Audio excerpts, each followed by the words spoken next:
शांत रहो आप लोग। देखो आप लोग दैनिक जीवन में जो संस्कृत प्रयोग होता है वो भी पाठ पढ़ने के लिए उसकी संस्कृत देखेंगे और साथ में हिंदी देखेंगे।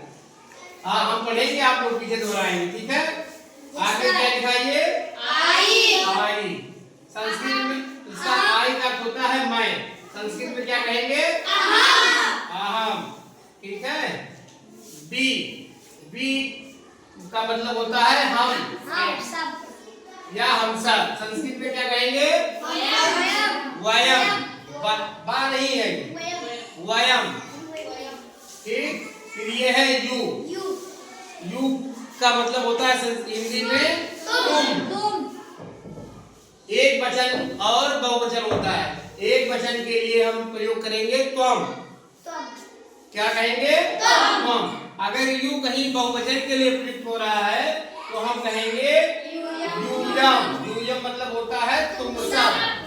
कई लोगों के लिए भी यू अंग्रेजी में बहुवचन और एक वचन दोनों के लिए प्रयुक्त होता है। तो एक वचन के लिए त्वम, बहुवचन के लिए इसका ध्यान रखना है। आपको जब वाक्य में प्रयोग करना है तो देखना है कि एक के लिए यू लिखना है हमको, तुम लिखना है, कि बहुवचन है हमको यूयम लिखना है। इस चीज का ध्यान देना है।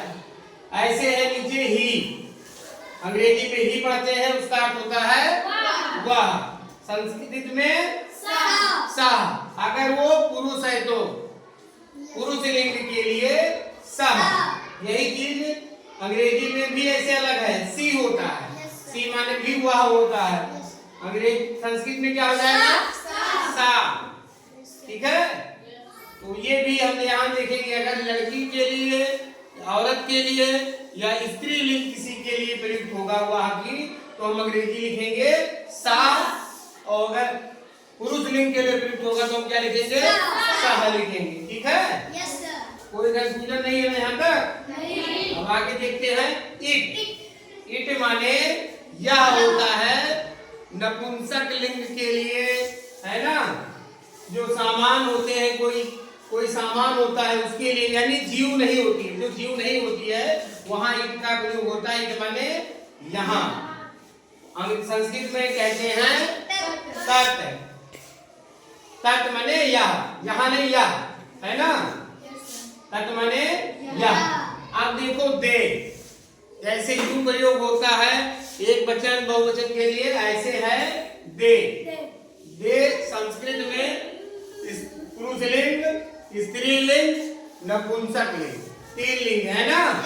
तीनों के लिए दे का प्रयोग है। देखो बताया गया है। अगर वो पुरुष लिंग है तो दे है, तो दे का मतलब क्या होता है? वे। संस्कृत में हम लिखेंगे ते। क्या लिखेंगे? ते लिखेंगे। अगर वो महिला है, लड़की है या किसी स्त्रीलिंग से संबंधित कोई है तो हम वहां दे का, वे का संस्कृत क्या लिखेंगे? ता। क्या लिखेंगे? ता।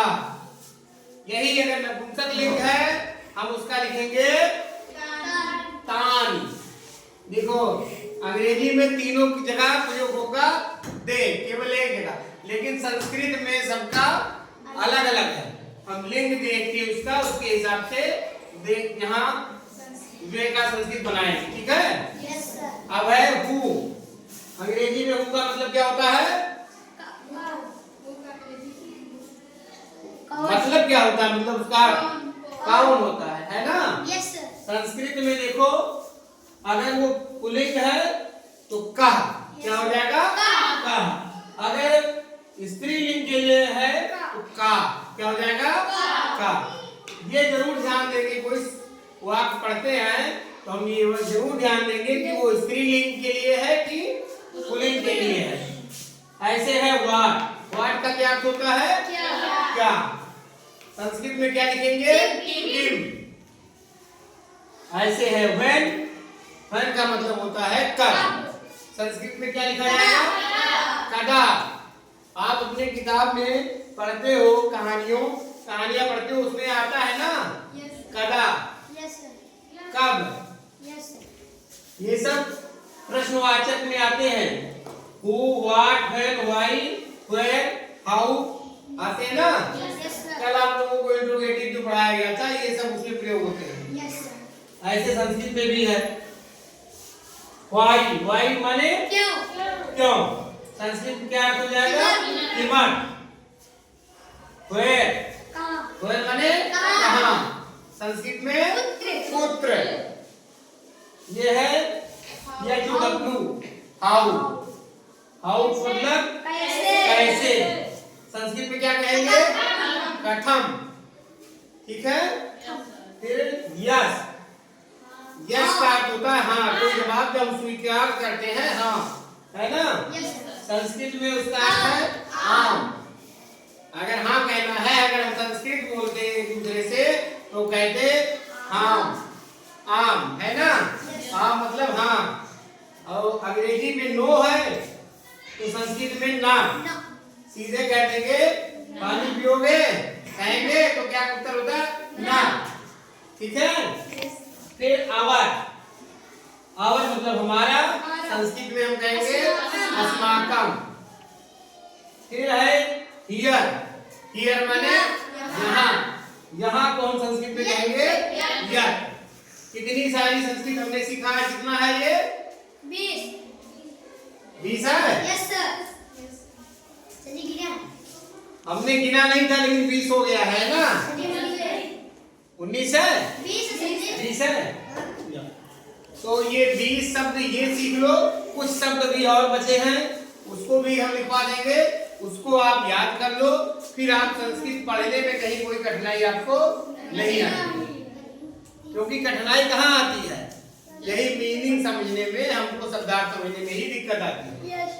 तो चलो इसको आप लोग उतार लो कापियों पर अपने।